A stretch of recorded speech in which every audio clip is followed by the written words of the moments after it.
नमस्ते, मैं राशि जैंगेर। आज पढ़ेंगे कक्षा 6 की हिंदी। इसमें पाठ नंबर 3, नादान दोस्त। नादान दोस्त पाठ के लेखक है मुंशी प्रेमचंद। देखिए नादान दोस्त पाठ। केशव के घर कॉर्निस के ऊपर। कॉर्निस का अर्थ है दीवार के ऊपर का आगे बढ़ा हुआ भाग या छज्जा भी बोल सकते हैं। एक चिड़िया ने अंडे दिए थे। केशव और उसकी बहन श्यामा दोनों बड़े ध्यान से चिड़िया को यहाँ आते जाते देखा करते। सवेरे यानी सुबह दोनों आंखें मलते कॉर्निस के सामने पहुँच जाते और चिड़ा और चिड़िया दोनों को वहाँ बैठा पाते। उनको देखने में दोनों बच्चों को न मालूम क्या मज़ा मिलता। दूध और जलेबी की सूध दोनों के दिल में तरह तरह के सवाल उठते। इस गद्यांश में घर में अंडे देने वाली चिड़िया तथा चिड़ा के प्रति दोनों बच्चों का आकर्षण प्रस्तुत किया गया है।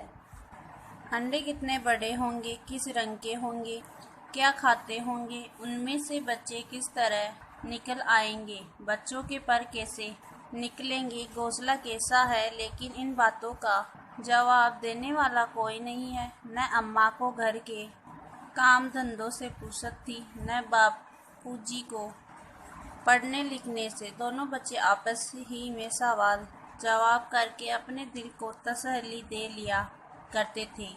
इस गद्यांश में चिड़िया के अंडे तथा घोंसले के प्रति बच्चों की जिज्ञासा को व्यक्त किया गया है।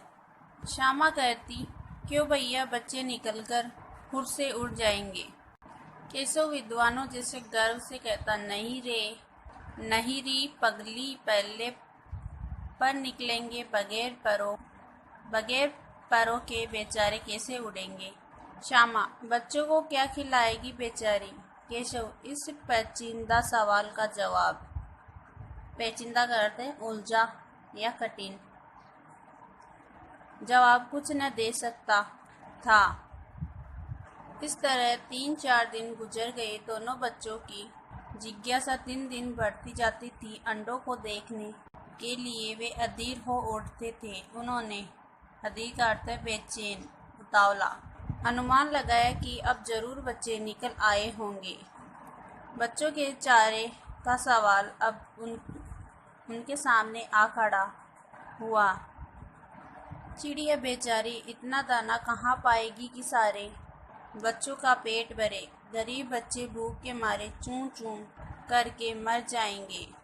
इस गद्यांश में यहाँ बच्चे आपस में ही सवाल जवाब करते हुए अपनी जिज्ञासा यानी अपनी इच्छा को शांत करने का प्रयास कर रहे हैं और तरह तरह के अनुमान लगा रहे हैं। इस मुसीबत का अंदाजा करके दोनों घबरा उठे। दोनों ने फैसला किया कि कॉर्निस पर थोड़ा सा दाना रख दिया जाए। श्यामा खुश होकर बोली, तब तो चिड़ियों को चारे के लिए कहीं उड़कर न जाना पड़ेगा। न केशव, नहीं, तब क्यों जाएगी। श्यामा, क्यों भैया, बच्चों को धूप न लगती होगी। केशव का ध्यान इस तकलीफ की तरफ न गया था। बोला, जरूर तकलीफ हो रही होगी, बेचारे प्यास के मारे तड़पते होंगे, ऊपर छाया भी तो कोई नहीं। आखिर यही फैसला हुआ कि घोंसले के ऊपर कपड़े की छत बना देनी चाहिए। पानी की प्याली और थोड़े से चावल रख देने का प्रस्ताव भी स्वीकृत हो गया। इस गद्यांश में दोनों बच्चों को चिड़िया तथा उसके बच्चों के रहने खाने की चिंता सता रही है। दोनों बच्चे बड़े चाव से काम करने लगे। श्यामा माँ की आँख बचाकर मटके से चावल निकाल, आँख बचाकर का अर्थ है छिपाकर, चावल निकाल लाई। केशव ने पत्थर की प्याली का तेल चुपके से जमीन पर गिरा दिया और उसे खूब साफ करके उसमें पानी भरा। अब चांदनी के लिए कपड़ा कहाँ से आए। फिर ऊपर बगैर छड़ियों के कपड़ा ठहरेगा कैसे और छड़ियाँ खड़ी होगी कैसे। केशव बड़ी देर तक किसी उधेड़ बुन में रहा। उधेड़ बुन का मतलब है सामंजस्य। आखिरकार उसने यह मुश्किल भी हल कर दी। इस गद्यांश में दोनों बच्चे पूरी तल्लीनता के साथ चिड़िया व उसके बच्चों के रहने की व्यवस्था करने लगे। श्यामा से बोला, जाकर कूड़ा फेंकने वाली टोकरी उठा लाओ, अम्मा जी को मत दिखाना। श्यामा, वह तो बीच से फटी हुई है, उसमें से धूप न जाएगी। केशव ने झुंझलाकर कहा, तू टोकरी तो ला, मैं उसका सुराख बंद करने की कोई हिकमत निकालूंगा।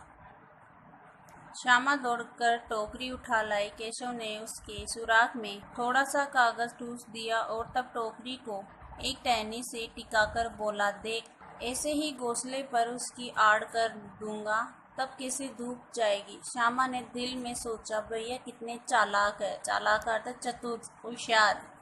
इस गद्यांश में केशव द्वारा घोंसले को धूप से बचाने की व्यवस्था की जा रही है। गर्मी के दिन थे, बापूजी दफ्तर गए हुए थे। अम्मा दोनों बच्चों को कमरे में सुलाकर खुद सो गई थी, लेकिन बच्चों की आंखों में आज नींद कहाँ। अम्मा जी को बहलाने के लिए दोनों दम रोके आंखें बंद किए मौके का इंतजार कर रहे थे। ज्यों ही मालूम हुआ कि अम्मा जी अच्छी तरह से सो गई, दोनों चुपके से उठे और बहुत धीरे से दरवाजे की सिटकनी खोलकर बाहर निकल आए। अंडों की हिफाजत की तैयारियां होने लगी। इसमें लेखक प्रेमचंद ने दोनों बच्चे अंडों की हिफाजत करने के लिए सोने का बहाना कर रहे हैं, यह लेखक ने बताया है इस गद्यांश में। केशव कमरे से एक स्टूल उठा लाया, लेकिन जब उससे काम न चला तो नहाने की चौकी लाकर स्टूल के नीचे रखी और डरते डरते स्टूल पर चढ़ा। श्यामा दोनों हाथों से स्टूल पकड़े हुए थी। स्टूल चारों टांगे बराबर न होने के कारण जिस तरह ज्यादा दबाव पाता था, जरा सा हिल जाता था। उस वक्त केशव को कितनी तकलीफ उठानी पड़ती थी, यह उसी का दिल जानता था। दोनों हाथों से कॉर्निस पकड़ लेता और श्यामा को दबी आवाज से डांटता, अच्छी तरह पकड़, वरना उतर कर बहुत मारूंगा। मगर बेचारी श्यामा का दिल तो ऊपर कॉर्निस पर था। बार बार उसका ध्यान उधर चला जाता और हाथ ढीले पड़ जाते। इसमें दोनों बच्चे अंडों की सुरक्षा की तैयारी कर रहे हैं। इस गद्यांश में केशव ने जो ही कॉर्निस पर हाथ रखा, दोनों चिड़िया उड़ गई। केशव ने देखा कॉर्निस पर थोड़े तिनके बिछे हुए हैं और उन पर 3 अंडे पड़े हैं, जैसे घोंसले उसने पेड़ों पर देखे थे। वैसा कोई घोंसला नहीं है। श्यामा ने नीचे से पूछा, के बच्चे हैं भैया? के का अर्थ है कितने बच्चे हैं भैया? केशव बोलता है, 3 अंडे हैं, अभी बच्चे नहीं निकले। श्यामा, जरा हमें दिखा दो भैया, कितने बड़े हैं? केशव, दिखा दूंगा, पहले जरा चिथड़े ले आ, नीचे बिछा दूं। चिथड़े का अर्थ है फटे कपड़े के टुकड़े। बेचारे अंडे तिनकों पर पड़े हैं। श्यामा दौड़कर अपनी पुरानी धोती फाड़कर एक टुकड़ा लाई। केशव ने झुककर कपड़ा ले लिया। उसकी कई तह का अर्थ है परत करके उसने एक गद्दी बनाई और उसे तिनकों पर बिछाकर तीनों अंडे धीरे से उस पर रख दिए। इस गद्यांश में केशव व श्यामा चिड़िया के अंडों की सुरक्षा का प्रबंध करते हैं और उन अंडों को सुरक्षित रखने के लिए श्यामा अपनी पुरानी धोती फाड़कर टुकड़े लेकर केशव को देती, ताकि वह अंडों को सुरक्षित रख सके। श्यामा ने फिर कहा, हमको भी दिखा दो भैया। केशव, दिखा दूंगा, पहले जरा वह टोकरी तो दे दो, ऊपर छाया कर दूं। श्यामा ने टोकरी नीचे से थमा दी और बोली, अब तुम उतर आओ, मैं भी तो देखूं। केशव ने टोकरी को एक टहनी से टिका कर कहा, जा दाना और पानी की प्याली ले आ, मैं उतर आऊं तो तुझे दिखा दूंगा। श्यामा प्याली और चावल भी लाई। केशव ने टोकरी के नीचे दोनों चीजें रख दी और आहिस्ता से यानी धीरे से उतर आया। श्यामा ने गिड़गिड़ाकर कहा, अब हमको भी चढ़ा दो भैया। केशव, तू गिर पड़ेगी। श्यामा, न गिरूंगी भैया, तुम नीचे से पकड़े रहना। केशव, न भैया, कहीं तो गिरा पड़ी तो अम्मा जी मेरी चटनी ही कर डालेगी, कहेगी कि तू भी छड़ाया था, क्या करेगी देखकर अब। अंडे बड़े आराम से हैं, जब बच्चे निकलेंगे तो उनको पालेंगे।